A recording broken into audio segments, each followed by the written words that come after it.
Hey homeowners, so you're dreaming about a new place, maybe some more space, a bigger yard, or that kitchen that you've always fantasized about having. But here's the age-old question. Do you really need to sell your home before buying your next one? What's up? I'm Scott Opperman, your real estate and your mortgage expert, and today we're going to be taking a closer look at your life, your finances, and your goals to see if holding on to your current home is the best move or if selling is actually the way to go. Let's check it out. This is my son, Riker. This decision is huge. It affects your finances, your stress levels, and your future plans. And I'm here to make sure you're looking at this from every angle before you jump right in. So first things first, let's talk about finances. Keeping two homes can be an amazing wealth building tool, but it can also mean double the expenses. So ask yourself, do you have the cash flow to comfortably handle two mortgages? Let's break this down. Start by considering how much you'd be looking at with a second mortgage.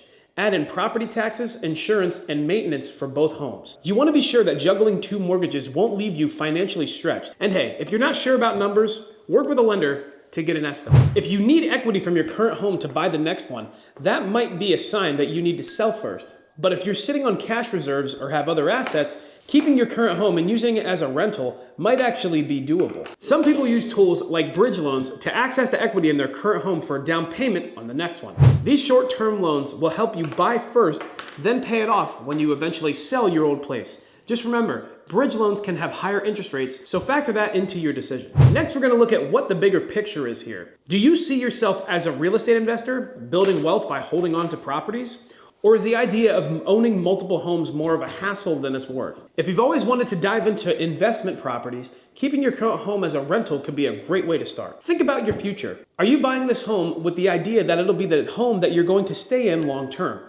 If there's a chance you'll want to move again, keeping the current home gives you more flexibility to rent or sell it later when the market is more favorable. Selling first can give you a clean slate, which can be helpful if you want fewer financial commitments. So if you're dreaming of flexibility or maybe even a career change, downsizing financially by selling first could make sense. Riker left me, he was very bored. Let's take a look at lifestyle considerations. Owning two homes isn't just about money, it's about your time and your mental energy.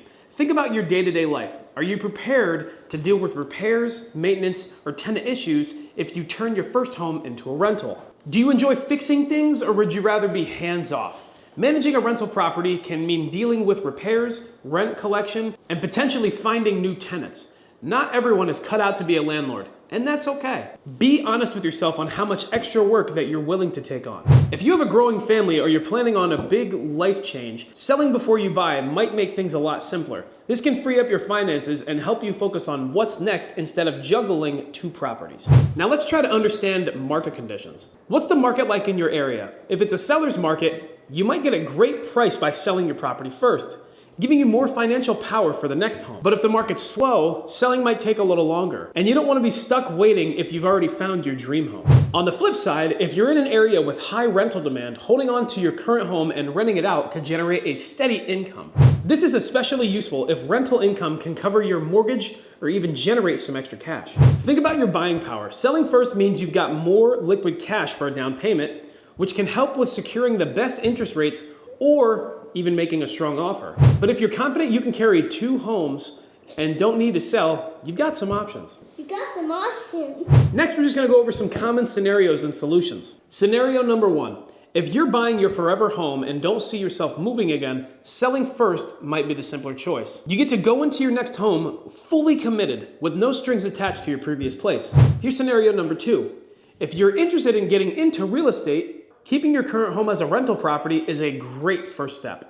You'll learn about property management and can grow your wealth over time. And the last scenario is if you're moving to a new state or a very different market, selling might make more sense for simplicity's sake. You'll avoid managing a property from far away, and you can fully focus on the new area and your new home. So here's a couple different examples.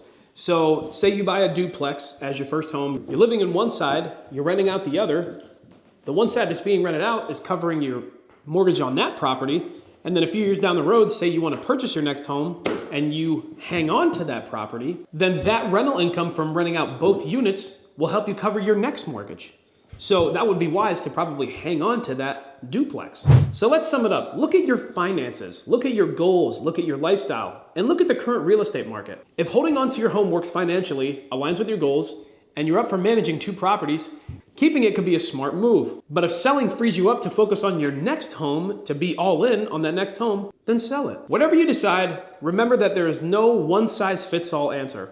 It's all about what works for you and for your life. Talk to a lender and crunch the numbers, and think through what will make you happiest in the long run. If you enjoyed this video, hit that like button, subscribe for more real estate and mortgage tips, drop a comment down below if you're thinking about buying a second home, and thank you so much for watching. Here's to making the best choice for your future.